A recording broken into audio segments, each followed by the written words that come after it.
Here at Woodwright, we get a lot of questions regarding the proper herringbone or chevron plank size. Hi, I'm Rick with Woodwright Floors, your Dallas A+D rep. Although we're totally custom and technically you can have any plank size that you want, it's always a good idea to at least have some parameters of what size planks you might choose for your designs.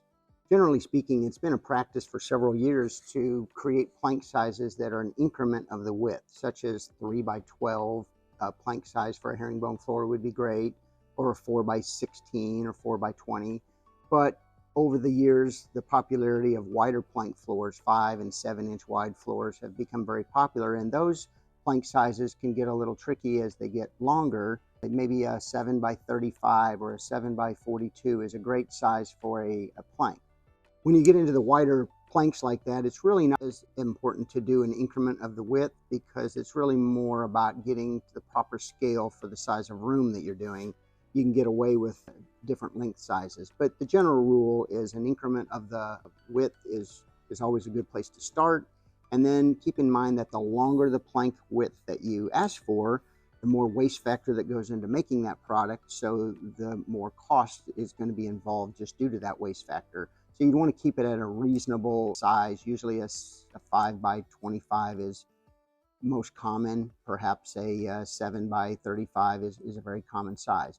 Once you start, because of maybe the scale of the space, wanting longer planks, 6-7 foot long herringbones, you can totally do that, but that would drive the price up significantly due to the cost of the raw material and the waste factor. So one trick is to do a multi-piece face, where you might create a herringbone out of wide and long pieces, but it doesn't have to be one solid length of plank. You can have multiple, usually 2 or 3 planks joined together, and your eye will still read the herringbone pattern.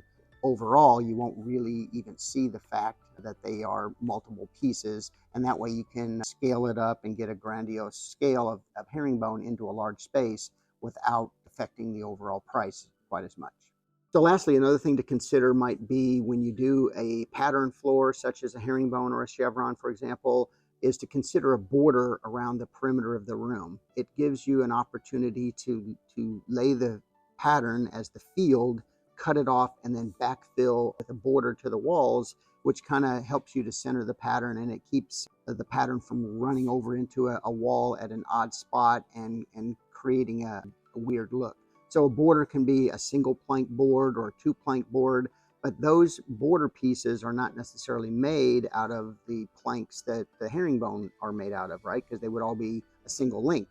So keep in mind you'll end up needing 2 specs, one for the pattern and one for the random length border that would typically be 18 inches to 96 inch random lengths that create your border. Those 2 specs combined can create a really cool design. If you found this video helpful and you'd like to see more, don't forget to subscribe to our channel below and click on the notification bell. Also, there's going to be a link down below for our Find Your Rep page, so if you happen to need any samples or any project advice, feel free to reach out to us. We're happy to help. Until next time, this is Rick Farrell. Cheers.